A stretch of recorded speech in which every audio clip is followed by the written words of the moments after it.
Hi hello नमस्कार. मी तुमची यूट्यूबवाली friend Vaishali स्वागत करते तुमचं टेक अभ्यासिका स्टुडिओ या यूट्यूब चॅनलवर.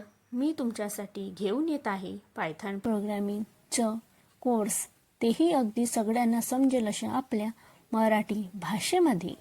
या कोर्समध्ये आपण शून्यापासून सुरुवात करून पायथनमधली महत्त्वाचे टॉपिक एक एक करून शिकणार आहोत, तेही अगदी सोप्या मराठीतून. चला तर मग सुरू करूयात आपल्या पहिल्या भागाला. आजच्या क्लासमध्ये बघूयात पायथन म्हणजे काय, पायथनबद्दल इतिहास आणि पायथन वापरून कोणकोणते ॲप्लिकेशन बनवले जातात, म्हणजेच आपण पायथन लँग्वेज कुठे कुठे यूज करू शकतो. आपलं पहिलं टॉपिक आहे व्हॉट इज पायथन. पायथन ही एक जनरल पर्पज म्हणजे सर्वसाधारण उपयोगाची हाय लेवल ऑब्जेक्ट ओरिएंटेड आणि इंटरप्रिटेड प्रोग्रामिंग भाषा आहे. आता जनरल पर्पज प्रोग्रामिंग लँग्वेज म्हणजे काय, तर पायथन ही एक बहुउद्देशीय भाषा आहे. म्हणजेच ती केवळ एकाच प्रकारचे सॉफ्टवेअर तयार करण्यासाठी मर्यादित नाही. हाय लेवल लँग्वेज म्हणजे ती मानवाला समजण्यास सोपी असते. Object oriented programming language. पायथनमध्ये ऑब्जेक्ट ओरिएंटेड प्रोग्रामिंगची संपूर्ण सुविधा आहे. याचा अर्थ प्रोग्राम्समध्ये डेटा आणि फंक्शन्स एकत्र ऑब्जेक्ट म्हणून वापरले जातात. Interpreted language. पायथनमध्ये कोड एका वेळी एकच ओळ लाईन बाय लाईन वाचला जातो, याला इंटरप्रिटेड भाषा म्हणतात. आता आपण पायथनची हिस्ट्री बघू. पायथन ही गिडवान रॉसम यांनी 1989 मध्ये डेव्हलप केली, जेव्हा ते नेदरलँडच्या सेंट्रम विस्कुंडे आणि इन्फॉर्मेटिकामध्ये काम करत होते.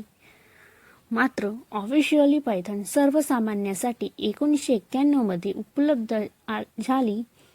ऑफिशियल डेट होती 20 फेब्रुवारी 1991. पायथनची ऑफिशियल वेबसाईट आहे www.python.org.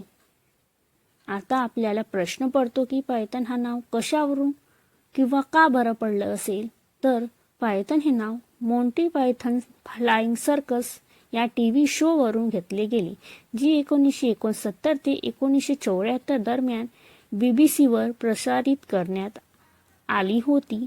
त्यावरून गिडवान रॉसमला कल्पना सुचली आणि त्यांनी ह्या लँग्वेजला पायथन हा नाव दिलं. आता आपण बघू पायथन कोणकोणते ॲप्लिकेशन डेव्हलप करतो, म्हणजे पायथनचा वापर कुठे होतो. वेब डेव्हलपमेंटमध्ये पायथनचा वापर वेगवान व सुरक्षित वेब ॲप्लिकेशन्स तयार करण्यासाठी मोठ्या प्रमाणावर होतो. डिजँगो, फ्लास्क आणि फास्ट API हे फ्रेमवर्क खूप प्रसिद्ध आहेत. डाटा सायन्स आणि ॲनालिटिक्समध्ये पायथनचा वापर होतो. पायथन ही डाटा ॲनालिसिस, व्हिज्युअलायझेशन आणि सायंटिफिक कम्प्युटिंगसाठी सर्वात लोकप्रिय भाषा आहे. मशीन लर्निंग आणि AI, टेन्सरफ्लो, पायटॉर्च, स्कायकिट लर्न यासारख्या लायब्ररी वापरून पायथनमध्ये YAML व AI ॲप्लिकेशन तयार केली जातात. गेम डेव्हलपमेंटमध्ये पायथनचा वापर केला जाते. पायथन वापरून काही गेम्स तयार झालेत, विशेषतः प्रोटोटायपिंगसाठी पायगेम, पांडा 3D यांचा यूज करून. GUI ॲप्लिकेशनमध्ये पायथनचा यूज होतो. नेटवर्किंग आणि सायबर सिक्युरिटी, ॲटोमेशन आणि scripting, image processing application, audio video app, business application इत्यादीसाठी पायथनचा यूज होतो.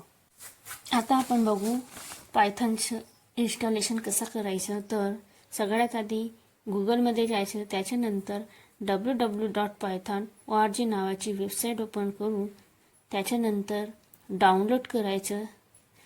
त्यानंतर डाउनलोड झाल्यानंतर इन्स्टॉल नाववर क्लिक करून येसवर क्लिक करायचं.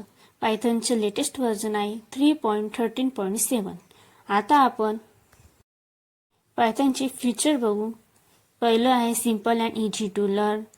पायथन हा फ्रीवेअर आणि ओपन सोर्स आहे. डायनॅमिकली प्रोग्रामिंग आहे. प्लॅटफॉर्म इंडिपेंडेंट लँग्वेज आहे. इंटरप्रिटेड प्रोग्रामिंग लँग्वेज आहे. हाय लेवल लँग्वेज आहे. प्रोसिड्युरल अँड ऑब्जेक्ट ओरिएंटेड आहे. रोबस्ट, एक्सटेन्सिबल, एम्बेडेड आणि सपोर्ट करतो थर्ड पार्टी APIsला. आशा आहे की तुम्हाला आजचा पहिला भाग आवडला असेल. पुढच्या भागात आपण पायथनमधले एक फीचर डिस्कस करू. धन्यवाद.